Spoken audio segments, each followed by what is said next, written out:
Ito tayo, pre. Mabuhay ang ating mahal na Pangulong Bongbong Marcos!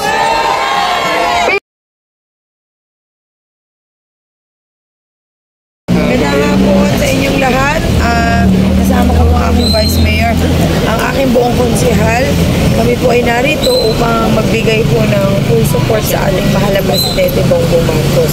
Siyempre bilang isang loyalista at kami po ay talaga namang andito palagi sa tabi ng ating mahal na Pangulong Bongbong Marcos. Lahat po ng kanyang paraan na makatulong po sa ating kababayan ay siya rin pong gagawin namin para makatulong po para sa kanya. Siyempre, mas maganda na yung pagtulong po natin at pagmamahal sa ating bansa ay maipakita po natin through sa ating mahal na Presidente Bongbong Marcos. Yun. So, let's go. Pa-picture. Ma'am, picture muna.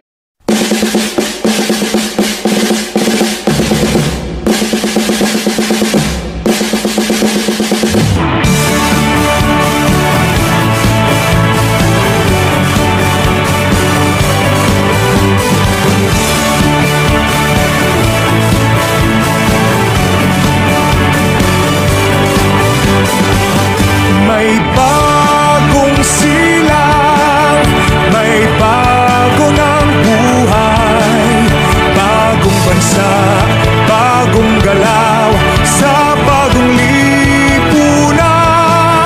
Nagbabago ang lahat, tungo sa pag-unlad, at ating itanghal, bagong lipunan.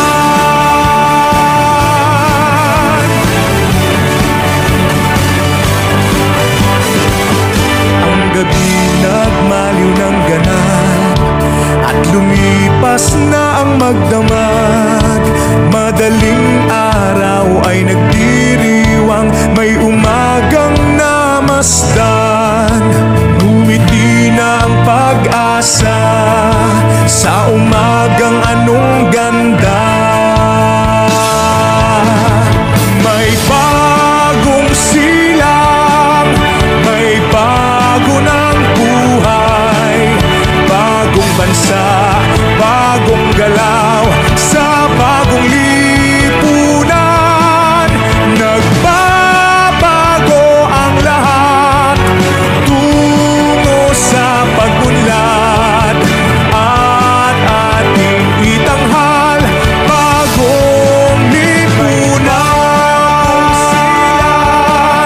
May bago ng buhay, bagong bansa, bagong galaw, sa bagong lipunan.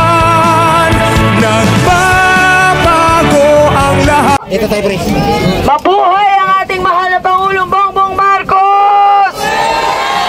Bilang isang loyalista, ako po ay narito dahil bilang isang taga-Maynila, ang isang loyalista ay may prinsipyo.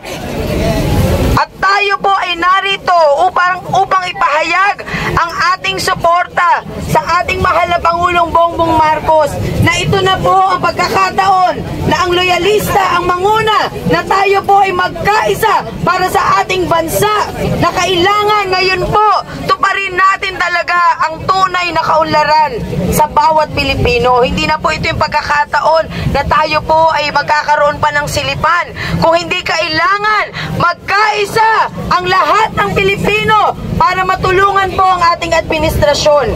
Nakita niyo naman kung gaano po katapang ang ating mahal na Pangulong Bongbong Marcos. Hindi man siya magsalita, pero sa gawa, ito po ay pinaparamdam niya sa bawat Pilipino na siya po ay nandito para tayo po ay tulungan lahat. Kaya mabuhay ang ating mahal na Pangulong Bongbong Marcos!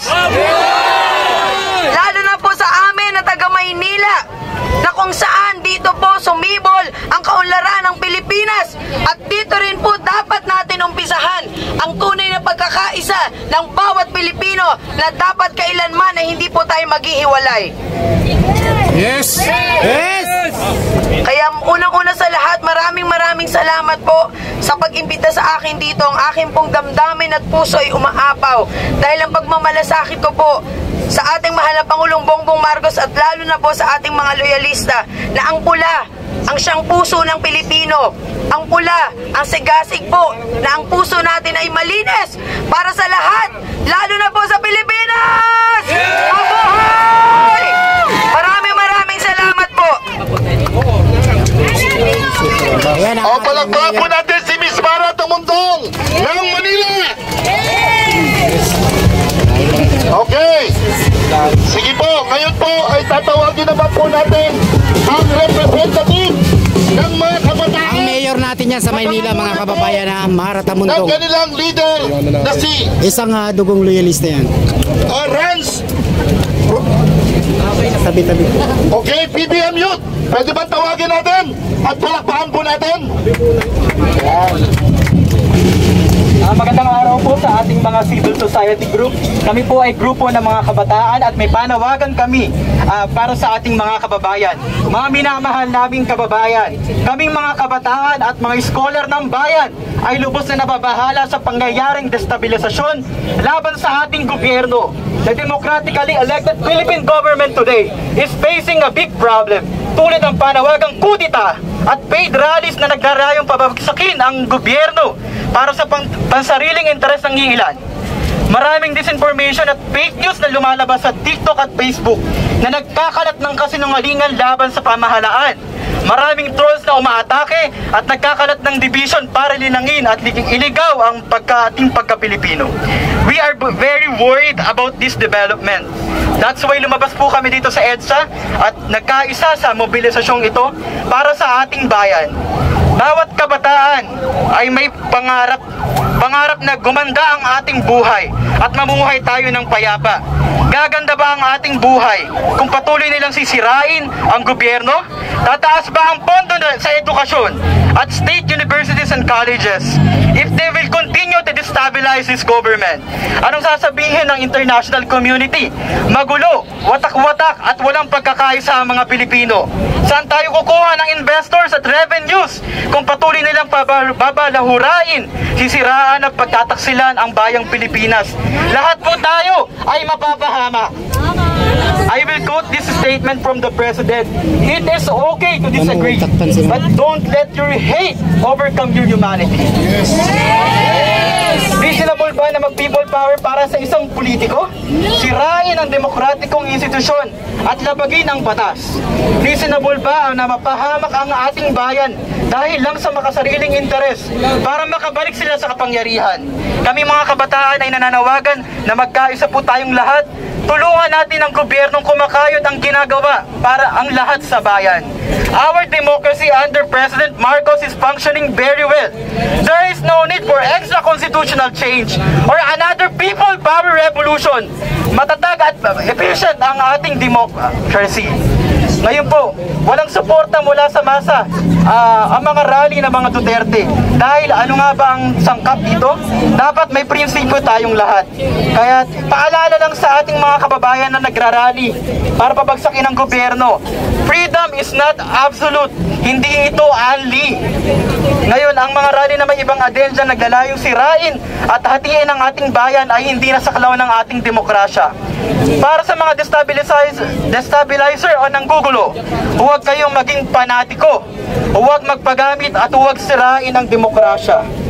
Ang tindig ng kabataan, una, dapat matuto si Vice President Sara Duterte na tanggapin ang accountability.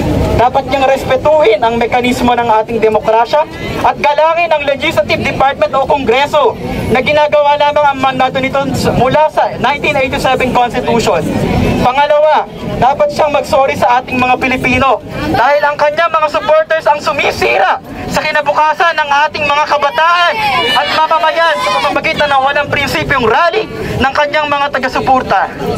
Ngayon, tuloy pa rin ang walang kwenta, palpak at walang prinsipyong rally ng mga Duterte supporters na maaaring makaapekto sa ating ekonomiya at pagdaksa ng investors sa ating bayan. Ngayon po, ito po ang ating panawagan sa ating mahal na Pangulo. Ngayon po, kay President Marcos, salamat Mr. President sa pagtutok sa welfare ng mga kabataan, sa mga bagong batas and policies na inyong pinirmahan as President sa pagtutulungan ng Executive at Legislative Department. Katulad ng No Permit, No Exam Prohibition Act Student Loan Payment Moratorium Act, Aral Law at iba pa. Salamat sa pagban ng Pogo at pagtindig ng gobyerno laban sa agresyon ng China sa West Philippine Sea. Atin ang West Philippine Sea! Atin ang West Philippine Sea! Hiling po namin ang inyong pagkatagumpay, Mr. President, kasama ng mga scholar ng bayan. Gagawin namin ang lahat at mag-aaral ng mabuti para makapagtapos ng pag-aaral at tulungan kayo na bumuo ng isang matatag at payapa na bagong Pilipinas. Ang pagkatagumpay ng isang bansa ay magsisimula sa ating mga kabataan. Ang tagumpay ng Marcos administration ay tagumpay ng ating republika. Tama ho ba? Ang tagumpay ng gobyerno ay tagumpay nating lahat. At higit sa lahat ay paglingkuran natin ang sambayanan at gawin ang ating mga bahagi upang makamit natin ang hustisyang panlipunan. Magkaisa tayong mga kabataang Pilipino at biguin ang tangkang sirain at babagsakin ang ating estado para makamit natin ang kapayapaan. Ipakita natin ang lakas ng bayan para buklarin tayo sa ilalim ng bagong Pilipinas. Mabuhay ang mga kabataan! Mabuhay ang ating pamahalaan! Mabuhay ang ating mahal na Pangulong Bongbong Marcos! Lagit-lagi na para sa bayan at patuloy na maglilingkod sa sambayanan at masang Pilipino. Maraming salamat po sa inyong lahat.